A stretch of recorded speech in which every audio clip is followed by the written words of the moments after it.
আমি যেটা কইছি বাবা জাগা মতো দৌড়ছি তাইনে এমন ধরা দৌড়ছি বাজান কুয়ার থেকে আর বাড়িতে পারতেছে না। সব প্রশ্নের উত্তর দেয়, এটার ব্যাপারে নীরব হয়ে পড়েছে। ওনার একটা নীরবতার কারণে আজকে দেশটা আগুন লাগছে। উনি যে বাইরে জবাবটা দিত আর আগুনটা লাগলইলে এই গুমটা মৌলবীর দিন শেষ। বাবা শাহজালালের বাংলাদেশ। আবার বলতেছি শোনেন, আল্লাহু ওয়ালিয়ুল্লাযীনা আমানু ইউখরিজুহুম মিনাজ-যুলুমাতি ইলান-নূর। আল্লাহ রাব্বুল আলামিন বলেন, যারা ঈমানদার তাদের অভিভাবক হলো একজন। জবান খুলে বলো তিনি কে? আর আল্লাহ যখন অভিভাবক হয়ে যাবে, তোমার ডানে বিপদ, বামে বিপদ, সামনে বিপদ, পিছনে বিপদ, তুমি যতই অন্ধকারে থাকো না কেন, আমার আল্লাহ তোমাকে অন্ধকার দিকে বের করে আলোর দিকে নিয়ে আসবে। জোরে জোরে কি সুবহানাল্লাহ বলা যাবে না? আর যদি তুমি কাফের হও, তোমার অভিভাবক হবে তাগুত, শয়তান। এই তাগুত যদি অভিভাবক হয়ে যায়, মনে রাখবা তোমার একটা ঠিকানা, ওই ঠিকানার নাম হলো জাহান্নাম। আর ওই জাহান্নামের ভিতরে তুমি চিরদিন জাহান্নামের আগুনে জ্বলবে। এই জন্য যুবক ভাইয়ের আমার, জাহান্নামের আগুন ধরাবে আমার আল্লাহ পাথর দিয়া আর মানুষ দিয়া। আমার আল্লাহ রাব্বুল আলামিন কোরআনে বলে দিয়েছেন, ওয়াকুদুহান নাসু ওয়াল হিজারা উইদ্দাত লিল কাফিরিন। আল্লাহ রাব্বুল আলামিন বলেন, জাহান্নামের আগুন ধরাবো মানুষ দিয়া আর পাথর দিয়া। আমি তাহিরিকে দিয়ে যদি জাহান্নামের আগুন ধরানো হয়, কি উপায় হবে আমার? আপনাকে দিয়ে যদি জাহান্নামের আগুন ধরানো হয়, কি উপায় হবে আমার? এই জন্য আমার যুবক ভাইরা, জাহান্নামের লাকড়ি হইতে চাই না। এই জন্য যদি জাহান্নামের আগুন থেকে বাঁচতে হয়, আপনার বডি থেকে একটা অস্ত্র উপাদান তৈরি করতে হবে, একটা অস্ত্র বানাইতে হবে। এই অস্ত্রটার নাম হলো আল্লাহর ভয়ে রাতের বেলা নীরবে নিবৃত্তি চোখের পানি ফেলে কান্না করা লাগবে। আল্লাহ রাব্বুল আলামিন বলেন, ফালিয়াদহাকু কালিলান ওয়ালিয়াবকু কাসীরা। বান্দারে, ও বান্দা, কম কম করে হাসো, বেশি বেশি করে কাঁদো। কাঁদলে গুনাহ মাফ হয়, কাঁদলে সিনা সাফ হয়। এই মোবাইল নামক গজব আমাদের চোখের পানি কাইরা নিছে। কথা কোন ঠিক কিনা? এই মোবাইল নামক গজব আমাদের সময় কাইরা নিছে। এই মোবাইল নামক গজব বন্ধুত্বের স্বাদ কাইরা নিছে। আগে বন্ধু বন্ধুরে না দেখলে ভালো লাগে না। এখন এক বন্ধু আরেক বন্ধুর সঙ্গে যদিও রাস্তায় বসে কথা বলে, দেখবেন 1.5 মিনিট কথা বলার পরে এই বন্ধুর কথা বন্ধ হয়ে যায়, ওই বন্ধুর কথা বন্ধ হয়ে যায়। ঘন্টার পর ঘন্টা চলে গেছে, বন্ধু মোবাইল নিয়ে ব্যস্ত, ওই বন্ধু মোবাইল নিয়ে ব্যস্ত। একসঙ্গে বসে থাকে। আগের দিনের বন্ধুত্বের মজা আর এখন নাই। কথা বলেন ঠিক কিনা? এই জন্য যুবক ভাইয়ের আমার, আল্লাহ রাব্বুল আলামিন বলছেন, ও বান্দা, কম কম করে হাসো, বেশি বেশি করে কাঁদো। কাঁদলে গুনাহ মাফ হয়, কাঁদলে সিনা সাফ হয়, কাঁদলে স্বয়ং আল্লাহ রাজি হয়। জাহান্নামের আগুন তো ভয়ানক, জাহান্নামের আগুন কোনো কিছুকে ভয় পায় না। মানুষ পাইলে জাহান্নামের আগুন বড় খুশি, পাথর পাইলে জাহান্নামের আগুন বড় খুশি। কিন্তু বান্দার চোখের পানিকে জাহান্নামের আগুন বেশি ভয় পায়। জাহান্নাম ডাক দিয়া বলে, আল্লাহ, ও মাদিনা নদীর পারের বাবা, জবানটা খুলে বলুন, আল্লাহ, ও আল্লাহ, তুমি আমার মধ্যে সব দিও, কিন্তু আশেকের চোখের পানি তুমি দিও না। কারণ কেন? কয় আশেকের চোখের পানি যদি আমি জাহান্নামের মধ্যে পড়ে, তাইলে আমি জাহান্নামের আগুনের তাপ শেষ হইয়া যাবে।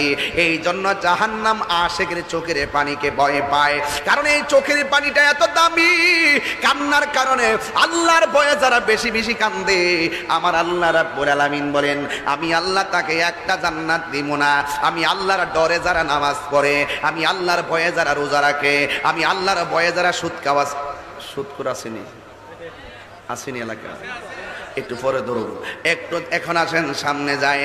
এ আল্লাহর ভয়ে যারা সুদ খাওয়া চাইরা দেয়, আল্লাহর ভয়ে যারা ঘুষ খাওয়া চাইরা দেয়, আল্লাহর ভয়ে যারা মা বাবার মনে কষ্ট দেওয়া চাইরা দেয়, আল্লাহর ভয়ে যারা ইবাদত করে, আমার আল্লাহ রাব্বুল আলামিন বলতেছেন ওয়ালিমান খাফা মাকাম রাব্বিহি জান্নাতান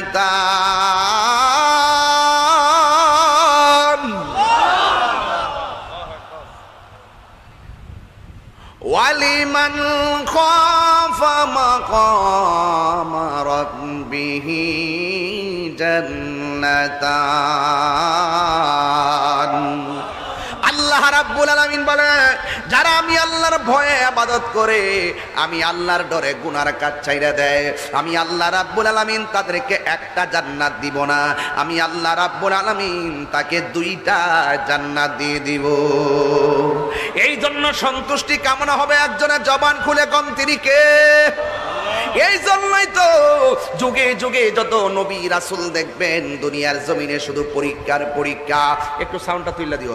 দুনিয়ার জমিনে যারা রয়েছে শুধু পরীক্ষার পরীক্ষা। এবার দেখেন নবীদের মধ্যে একজন নবী যার নাম হলো ইব্রাহিম খলিলুল্লাহ। নামটা কি বলছি? আর জোরে কর না। যার নাম হলো ইব্রাহিম খলিলুল্লাহ। ইব্রাহিম নবীর আমার আল্লাহ 10টা পরীক্ষা করেছেন, আর আমরা আল্লাহ 101 জ্বর দিলে জ্বরের সোতা দিয়া ঘরের মধ্যে শুইয়া থাকি। কথা কোন ঠিক কিনা? আর নবীগণ সুতা দেয় নাই, নবীগণকে আল্লাহ পরীক্ষা করেছে। আল্লাহ পাকের একজন পয়গাম্বর যার নাম হলো হযরতে মূসা কালী, হযরতে ইব্রাহিম খলিলুল্লাহ। ইব্রাহিম নবীর নাম শুধুমাত্র ইব্রাহিম আলাইহিস সালাম ছিল, ওনার নামের পরে খলিলুল্লাহ ছিল না। কিন্তু আমার আল্লাহ রাব্বুল আলামিন তাকে খলিলুল্লাহ বলেছেন। খলিল মানে হলো বন্ধু। আল্লাহ কেন তারে বন্ধু বলেছেন? এই বন্ধু বানাইতে যাইয়া ইব্রাহিম নবীকে আমার আল্লাহ 10টা পরীক্ষা করেছে। 10টা পরীক্ষার মধ্যে ইব্রাহিম নবী পরীক্ষায় পাশ করেছে। এর মধ্যে 1 নম্বর পরীক্ষা হলো ইব্রাহিম নবীরে খাসার ভিতরে বাঘের সামনে ঢুকাইয়া দিছে। ক্ষুধার্ত বাঘের সামনে ইব্রাহিম নবীরে যখন ঢুকাইয়া দিছে, ওই মুহূর্তে ইব্রাহিম নবী দেখতেছেন সামনে তালা পিছনে তালা, আর ভিতরে একটা ক্ষুধার্ত বাঘ ফুটফুট করে আসতেছে খাওয়ার জন্য। আপনারা জবান খুলে বলেন যার কেউ নাই তার কে আসি? এই আওয়াজে মানি না, জোরে বলেন কে আসি?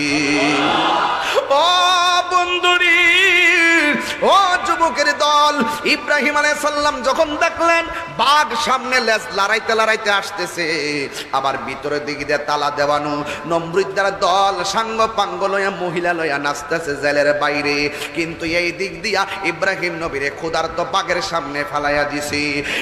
যুবক ভাইয়ের আমার, ইব্রাহিম নবী ওই ক্ষুধার্ত বাঘের সামনে এবার তিনি কি করলেন? আল্লাহরে বলতেছেন, আল্লাহ বাঘে যদি আমারে খাইয়া ফেলে, তোমার নাম নিয়ে আমি নামাজে দাঁড়ায় গেলাম, আমারে যদি মরণ দাও, আমার নামাজরত অবস্থায় তুমি মরণ দিও। জোরে জোরে কে সুবহানাল্লাহ বলা যাবে না? আল্লাহু আকবার বলে ইব্রাহিম নবী দাঁড়ায় গেছে। ইব্রাহিম নবী যখন দাঁড়ায় গেছে, এবার বাঘটা লেজ লড়াইতে লড়াইতে ইব্রাহিম নবীর কাছে আসলো। এবার ইব্রাহিম নবীর রুকুর মধ্যে গেল। নমরুদা মনে করতেছে রুকুর মধ্যে ইব্রাহিম নবীর ঘাড়ের মধ্যে ধরবে, কিন্তু ইব্রাহিম নবী আবার দাঁড়ায় গেছে, আবার সেজদার মধ্যে চলে গেছে। বাঘের সেজদার সামনে হা পা দুইটা এইভাবে দাঁড়ায় বসে গেছে। নমরুদা কয়, বাঘ তাড়াতাড়ি দরস না কেন? এবার ইব্রাহিম নবী নামাজ পড়তেছে, সালামটা ফিরাইয়া আমার আল্লাহর কাছে দুইটা হাত বাড়াইয়া দিছি। বাড়াইয়া দেওয়ার পরে নমরুদা তাকায়া দেখতেছে ইব্রাহিম নবী নামাজ পড়তেছে। নামাজ পড়ার পরে দুইটা হাত আমার আল্লাহর কাছে বাড়াইয়া দিয়েছে। এবার এই বাঘে নবীর ইব্রাহিম নবীরকে খাই নাই, ইব্রাহিম নবীর হাতের মধ্যে টাচ করে নাই, ইব্রাহিম নবীর গলার মধ্যে কামড় দেয় নাই, ইব্রাহিম নবীর পেটের মধ্যে কামড় দেয় নাই। ওই নমরুদা তাকায়া দেখতেছে ইব্রাহিম নবী নামাজের সেজদা থেকে উইটা যে সালাম ফিরাইছে, আর মাটির মধ্যে সেজদা দেওয়ার কারণে ইব্রাহিম নবীর কপালের মধ্যে মাটি লেগে আছে। বাঘ কি করছে দেখেন, বাঘে ইব্রাহিম নবীর কপালের ভিতরে জিহ্বা দিয়া মাটিগুলা পরিষ্কার করে দিতেছে। এ বন্ধু, এরপর ইব্রাহিম নবীর প্রতি নমরুদা ক্ষিপ্ত হইয়া বিশাল বড় একটা গর্ত করলেন। গর্ত কইরা গর্তের ভিতরে ইব্রাহিম নবীরে ফেলে দিলেন, আর চতুর্দিক দিয়ে আগুন ধরায় দিছে। আগুন আমার আল্লাহ রাব্বুল আলামিন যাকে রক্ষা করে পৃথিবীর কেউ মারতে পারে না। ইব্রাহিম নবী যখন এখানে পড়ে গেল, পরে যাওয়ার পরে আগুন জ্বলতে জ্বলতে শেষ হয়ে গেছে। আর নমরুদে তাকায় দেখতেছেন ইব্রাহিম নবীর গায়ের ভিতরে একটা আগুনের ছোঁয়া লাগে নাই।